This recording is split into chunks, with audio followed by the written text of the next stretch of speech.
Welcome from behalf of TNT chemistry world. आज हम लोग सॉल्यूशन चैप्टर क्लास 12 का एनसीईआरटी के जितने भी क्वेश्चंस हैं उसको करने जा रहे हैं। तो इसकी शुरुआत हम करते हैं इन टेक्स्ट के क्वेश्चन से। आइए इन टेक्स्ट का पहला क्वेश्चन देखते हैं। यहां पर हमें दिया गया है, if 22 grams of benzene is dissolved in 122 grams of CCl4। बिल्कुल इजी सम है। यहां पर बेंजीन मींस बेंजीन यहां पर है सॉल्वेंट, सॉल्यूट। बेंजीन सॉल्यूट है हैविंग 22 ग्राम और ये यहां सॉल्वेंट का काम कर रहा है। छोटी छोटी चीज है ये, हम इसलिए बता रहे हैं कि जीरो लेवल के स्टूडेंट भी इस चीज को समझ सकें। ठीक है, तो इसका मास दिया गया है। सॉल्वेंट को हम मान के चले हैं कंपोनेंट ए, इसका मास हमें दिया गया है WA इज इक्वल टू 122 ग्राम। ठीक है, और सॉल्यूट को हम मान के चले हैं WB, हम शुरू से ही मानते चले आ रहे हैं। ठीक है, तो इसका मास परसेंटेज आपको कैलकुलेट करना है। Very simple, mass percentage of, आप किसी एक का निकाल लो, बेंजीन। क्या होगा, क्या होता है फॉर्मूला? बिल्कुल simple, mass of benzene divided by total mass of solution multiplied by 100। तो यहां क्या हो जाएगा, इसको इसी को W बाई W से हम लोग रिप्रेजेंट करते हैं। क्या हो जाएगा, 22 बाई 22 प्लस 122 इंटू 100। ठीक है, तो ये हो जाएगा 22 बाई 144 इंटू 100। इसको आप सॉल्व करेंगे तो आपका आएगा 0.1528 इंटू 100, 15.28% हो गया आपको बेंजीन का मास। ठीक है, अब आप क्या करेंगे, इसका डायरेक्ट आप निकाल लो, and mass percentage of CCl4 कितना हो जाएगा, 100 माइनस 15.28 इज इक्वल टू, मेरे समझ से ये हो जाएगा 84.72%। ठीक है, यही इसका आंसर हो जाएगा। बहुत सिंपल सवाल है। आइए दूसरे सम्स की ओर चलते हैं। आइए देखते हैं सेकंड सवाल। इसमें क्या, मोल fraction of benzene in A solution containing 30% by mass in CCl4। ठीक है, तो बहुत सिंपल सा सवाल है, लेकिन बिल्कुल जो जीरो लेवल स्टूडेंट भी शुरू कर रहे हैं वो भी ध्यान से देखें, और जो जानते हैं वो स्किप करके आगे बढ़े, कोई बात नहीं है। यहां देखिए दिया गया है 30% बाय मास ऑफ बेंजीन। ठीक है, इसका मतलब क्या हुआ आप जानते हो, इसका मतलब हुआ 30 gram of benzene plus 70 gram of CCl4 carbon tetrachloride. हमसे पूछा जा रहा है मोल फ्रैक्शन, तो आप क्या करेंगे, इसमें ये है 30, क्या करेंगे इसमें किसी का आप मोल फ्रैक्शन निकालने के लिए किसी एक का मोल तो आपको दोनों का निकालना पड़ेगा। मोल दोनों का निकालने के लिए आप क्या करेंगे, गिवन मास को मॉलिक्यूलर मास से डिवाइड करें, तो दोनों का मोल आप निकाल लो, यहीं पर मोल निकाल लो। ये कितना हो जाएगा देखिए, 30 ग्राम डिवाइडेड बाय ये 72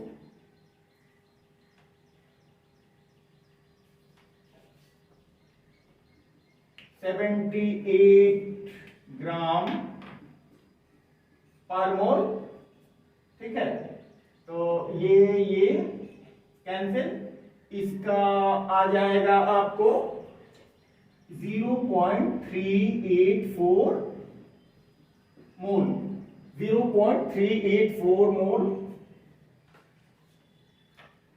और इसका हो जाएगा 70 ग्राम। CCl4 का होगा कितना होगा जी, 12 प्लस 35.5 इंटू 4। ठीक है, तो ये हो जाएगा 12 प्लस 2 154 ग्राम पर मोल। ठीक है, ये कैंसिल, इसको आप डिवाइड करेंगे तो आपको आएगा 0.454 मोल। दोनों का मोल हमें निकल गया।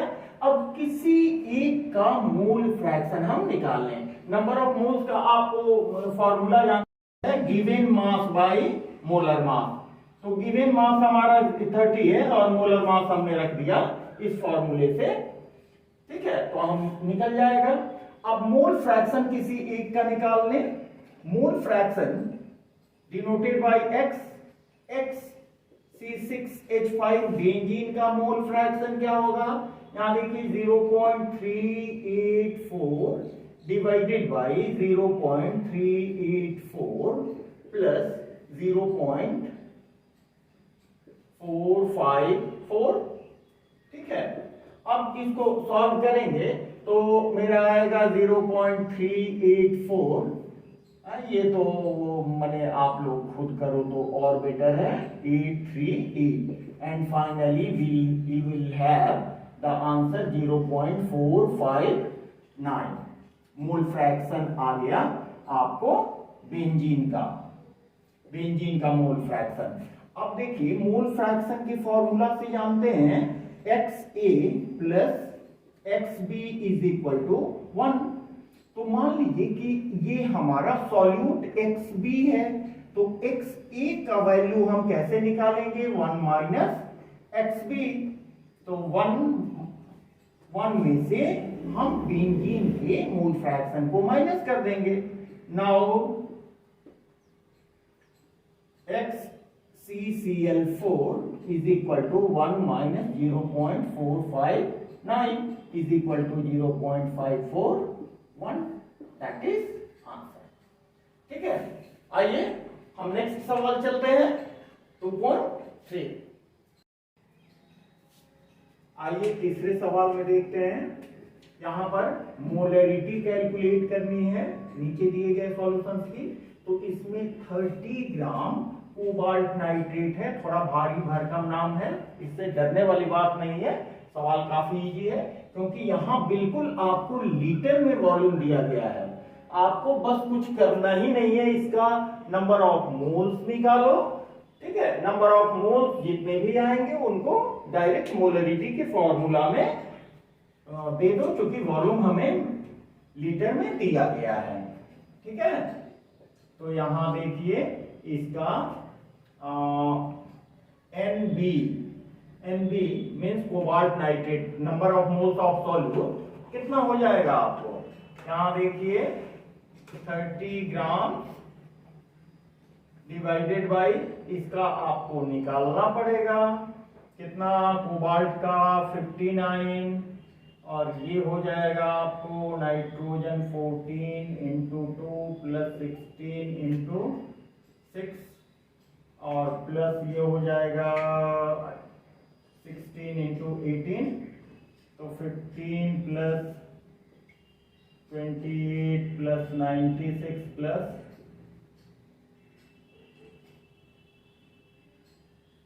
ये हो जाएगा 291 ग्राम पर मोल। ठीक है, इसमें हम 291 ग्राम पर मोल, ये नंबर ऑफ मोल्स हो गया। इसमें डायरेक्ट आप 4.3 रख दो लीटर, ये ग्राम कैंसिल। ठीक है, तो आप 30 को 291 से पहले इसको इससे मल्टीप्लाई कर ले। मल्टीप्लाई करने पर आएगा 30/1251.3। ठीक है, ये हो गया लीटर पर मोल। क्लैरिटी के लिए ये जो स्टूडेंट 0 लेवल से शुरू कर रहे हैं उनके लिए ये यूनिट हम लिख दे रहे हैं, वैसे आप जानते हो, बहुत सिंपल सी बात है। तो इसको आप सॉल्व करेंगे तो मोलरिटी का वैल्यू आएगा 0.024 mole. That will give the answer. ठीक है, आप देखें यहां पर हमें क्या क्या दिया गया है, देखिए 30 ml ऑफ 0.5 m H2SO4, ये आपको मोलरिटी दी गई है। इसको आप M1 मान लो, इसको आप V1 मान लो। Diluted to 50 ml of solution, ये हो गया मेरा V2। हमको निकालना है मोलरिटी I में M2। ठीक है, तो यहां पर हम लोग पढ़े हुए हैं फ्रॉम मोलरिटी ऑफ सॉल्यूशन और मोलरिटी इक्वेशन से, यहां लिख दें फ्रॉम मोलरिटी ऑफ सॉल्यूशन, इसी को बोलते हैं molarity equation. Molarity equation very simple, आप जानते हो मोलरिटी इक्वेशन क्या कहता है, M1 into V1 is equal to M2 into V2। बिल्कुल सिंपल।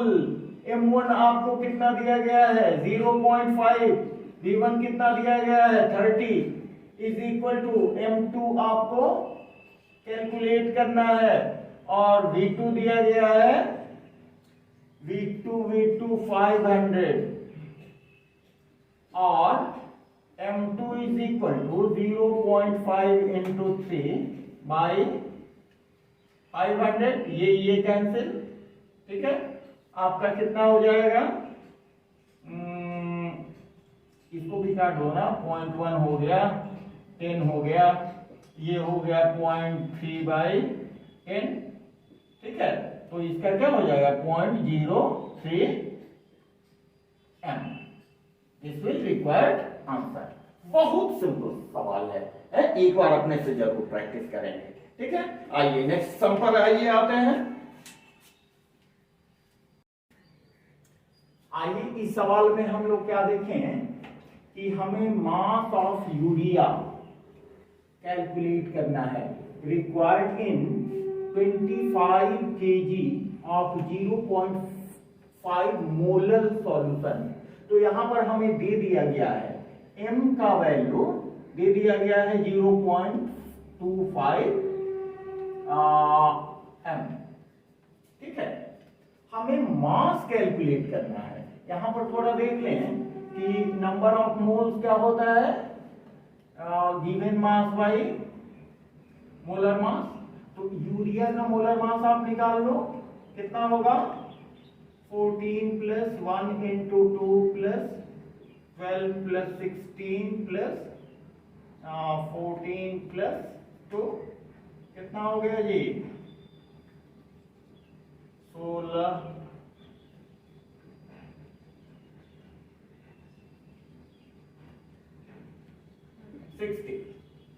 60 ग्राम पर मोल यूनिट के साथ। ठीक है, अब देखें हमारा MB हो गया 60 ग्राम पर मोल, और मोललिटी कितना हमें दिया गया है 0.5। तो गिवन मास ऑफ यूरिया क्या हो जाएगा 0.25 into 60 is equal to 15 gram. Urea का 15 ग्राम मोलर सॉल्यूशन दिया गया है। मोलर सॉल्यूशन मीन्स कि यूरिया का 15 ग्राम है कितना ग्राम वाटर में 1000 ग्राम वाटर में। ठीक है, तो यहां पर देखें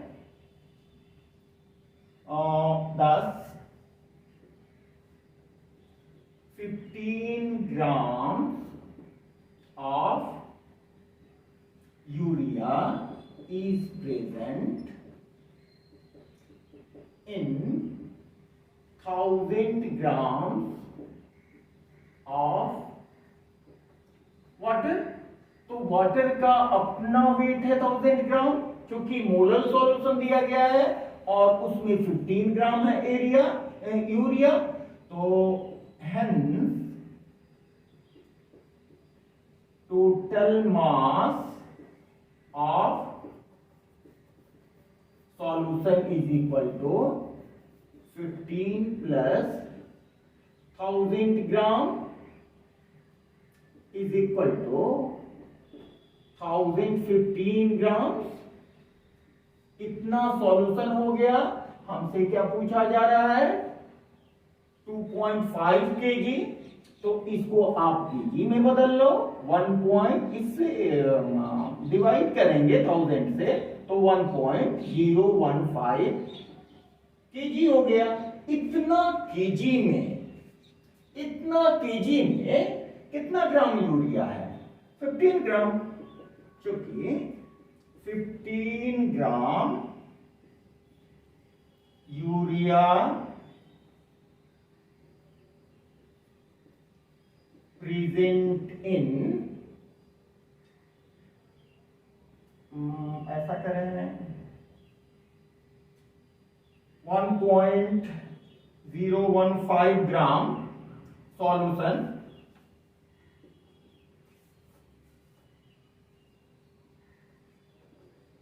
contains 15 grams of urea, hence 2 gram kg, hence 2.5 kg of urea contains 15 by 1.015 into 2.5। ठीक है, सॉल्व करके आपको आंसर इसका आएगा 36.95 इज इक्वल टू 37 अप्रॉक्स।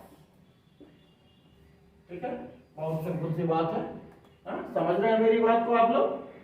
आइए अब ये सवाल की ओर चलते हैं।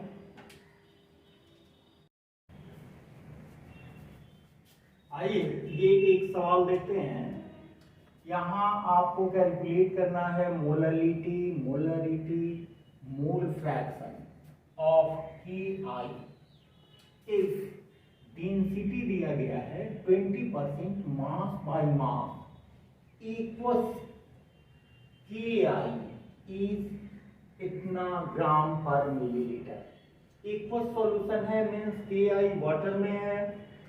यहां पर देखें 20% दिया गया है 20% M/M W/W इक्वल्स KI। तो इसका मतलब क्या हुआ? इसका मतलब हुआ 20 ग्राम of KI plus 80 grams of water, ये दोनों मिलके दे रहे हैं 100 ग्राम्स ऑफ सॉल्यूशन। ठीक है, KI का 20 ग्राम 80 ग्राम वाटर का मिलके 100 ग्राम सॉल्यूशन दे रहा है। मीन्स सॉल्यूशन का मास यहां पर सॉल्यूशन का मास कितना हो जाएगा 100 ग्राम। ठीक है, अब देखिए मोलरिटी निकालें चाहे मोलरिटी निकालें, हमें नंबर ऑफ मोल्स निकालना ही पड़ेगा। तो क्यों ना हम इसका पहले नंबर ऑफ मोल्स निकाल लें। Number of moles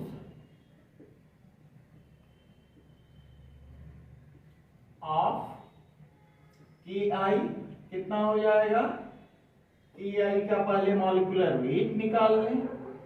KI is equal to कितना हो जाएगा, इसका हो जाएगा 39 plus is equal to 166 gram per मोल। ठीक है, तो नंबर ऑफ मोल्स कितना हो जाएगा, इसको नीचे लिखा जाए NKI is equal to 20 by gram by 166 gram per mole. Very simple. ठीक है, इसको कट कर देंगे, कट करके आप निकालोगे तो कितना आएगा मेरे समझ से 0.1204 मोल ये आया पोटेशियम आयोडाइड का। ठीक है, अब यहां वाटर का नंबर ऑफ मोल्स निकाल लें। NH2O वाटर कितना है 80 ग्राम डिवाइडेड बाई वाटर का, तो आप जानते हो H2O 2 प्लस 16 18 ग्राम पर मोल। ठीक है, आप इसको कट करोगे तो आएगा 4.44 मोल। अब हमारे पास वाटर के भी नंबर मोल्स हो गए। ठीक है, और KI के भी नंबर मोल्स हो गए, इसको साइड में रखते हैं। अब हमें पहला निकालना है मोलरिटी। नंबर 1 मोलरिटी डायरेक्ट अब निकाल दें। मोलरिटी स्मॉल m, तो नंबर ऑफ मोल्स हो गया KI का 0.1204। ठीक है, और इसका मास दिया गया है 80 ग्राम्स को आप 1000 से मल्टीप्लाई कर लें। ठीक है, और इसको सॉल्व करके आप देखेंगे तो आपका मॉलिक्यूल आएगा 1.5 m। ठीक है, वेरी सिंपल। और बी भी बिल्कुल इजी है। मोलरिटी में क्या होता है, मोलरिटी इस capital M is equal to number of moles of solute divided by volume of solution in liter। ठीक है, यहां वॉल्यूम ऑफ सॉल्यूशन देना है। तो सॉल्यूशन का डेंसिटी आपको दी गई है, तो यहां थोड़ा सा मेहनत करें। डेंसिटी इज इक्वल टू क्या होता है, मास पर यूनिट वॉल्यूम। तो इससे आप वॉल्यूम निकाल लो। V इज इक्वल टू क्या होगा, मास बाई डेंसिटी। मास कितनी हो गई 100 ग्राम, डेंसिटी क्या है 1.202। इसको यहां देखें, ये ग्राम में है और ये दिया गया है ग्राम पर मिलीलीटर। ये कैंसिल, इसको आप सॉल्व करेंगे तो इसका आएगा 83.19 मिलीलीटर। ठीक है, ये मिलीलीटर में मेरा आया वॉल्यूम। इसको यहां हमें लीटर में चाहिए तो 1000 से डिवाइड कर देंगे। तो नंबर ऑफ मोल्स कितना है? Number of moles 0.1204 divided bye 83.19, ये वॉल्यूम हो गया। और इसको मल्टीप्लाई कर दें, यहां पर नंबर ऑफ मोल्स हो गया, यहां पर वॉल्यूम हो गया। 1000 से आप मल्टीप्लाई कर दें, 1000 से मल्टीप्लाई करने पर आपको क्या आएगा? सॉल्व करके देखें तो आपको टोटल आएगा 1.449। ये हो गया मोलरिटी का वैल्यू। ठीक है, और थर्ड में देखें, सी में देखते हैं मोल फ्रैक्शन। वेरी इजी, किसी एक का मोल फ्रैक्शन आप निकाल लो। Mole fraction of KI, mole fraction X KI का क्या हो जाएगा जी? Number of moles of KI का number of moles 0.1204 divided by 0.1204 plus water का है 4.44, तो ये हो जाएगा 0.1204 डिवाइडेड बाय 4.56। अब इसको आप सॉल्व करेंगे तो इसका आएगा 0.0264। ये मोल फ्रैक्शन आया पोटेशियम आयोडाइड का। तो मोल फ्रैक्शन ऑफ वाटर आप निकाल सकते हैं, H2O is equal to 1 minus 0.0264। ये आएगा 0.9736। ठीक है, क्यों? क्योंकि XA plus XB is equal to 1, आप जानते हो इसको। ठीक है, बहुत सिंपल सा सवाल है, लेकिन एक बार प्रैक्टिस कर लेंगे इसको हम लोग। फिर नेक्स्ट सीरीज में दूसरे वीडियो में मिलते हैं। तब तक के लिए बेस्ट ऑफ लक। आप अपना ध्यान से स्टडी करते रहिए। Okay, thanks.